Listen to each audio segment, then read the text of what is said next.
You know, I actually think braising is a really economic way to really impress people, okay? You use the cheaper cuts of meats, you cook them for a really long period of time, and they just kind of fall off the bone, and people are always in awe of how great it tastes. So today we're braising one of my favorite lamb shank, and we're doing it kind of with a Moroccan influence. So I have some coriander and some cumin kind of mixed up on the board. I have some paprika, and I have a little bit of raw sugar as well as some fennel seeds. And I'm gonna kind of season my whole board.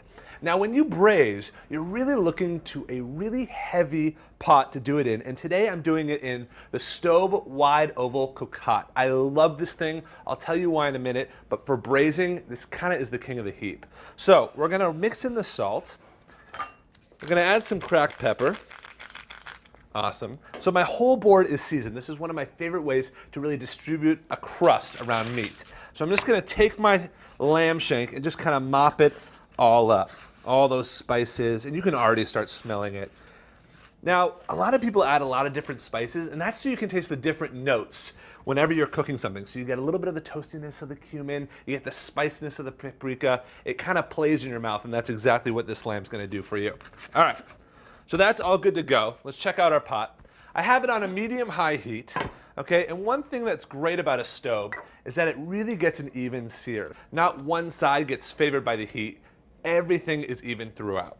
So I'm going to take my lamb shank and just kind of get it down in there. And you really just want to get it brown on all sides. Now, we talked about tougher meats being cooked. You cannot cook these without just a little bit of liquid in the pan. That's what keeps it moist. But what I love about the stove is it has these little dimples on top with a moat that actually captures the moisture and deflects it back down onto the meat, keeping it really, really moist. So if you're looking for a pot that's great for braising, always look for those little dimples. That's a good sign for a great braiser. All right, so we're gonna let that sear for just a second. Now, this is an ingredient you might not see ordinarily. This is pomegranate molasses. This is gonna add some stickiness, some viscosity to the sauce. I absolutely love this. So I'm just gonna take a look at my lamb here. Give it a quick flip. Awesome. So once you get brown on one side, you're good to go with the pomegranate molasses. Just a quick douse right over the top. Awesome. And then I'm going to add just a little bit of beef stock. Fantastic. All right. Now you can add a little bit of flour, but there's enough gelatin inside the bone that it's going to thicken up without it. So I'm going to slap on the lid, and I'm going to turn down the heat. Now, I'm going to finish this on the stove top, but with the stove, you can actually put it in the oven, and it gets a really even heating throughout. I've actually baked desserts in stoves, and they come out fantastically. All right, so let's check out this one. I did this one a little bit before. Awesome. So this was about 3 hours earlier, and check this out. The first thing you need to see is the way those dimples work. The water should be kind of trickling down. Awesome. See how they kind of just drip? That's been going on for 3 hours. So you know that this lamb has gotten kind of that self-basting thing going down. All right, let's take a look here. Dark, syrupy.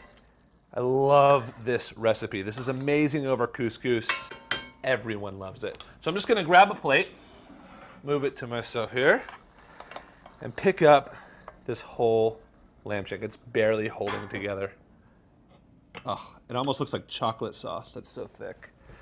All right, now I can use a metal utensil on this as well. It's not gonna scratch. So it's got a really nice coating that will make it last for a long, long time. I actually had one of these passed down to me from my grandma. I still use it. Perfect, so that hits the plate. I'm gonna finish it with just a couple of pine nuts. Just all around, just for some crunch. And then, you know, mint and lamb is like peanut butter and jelly, so that's going right on top. Beautiful.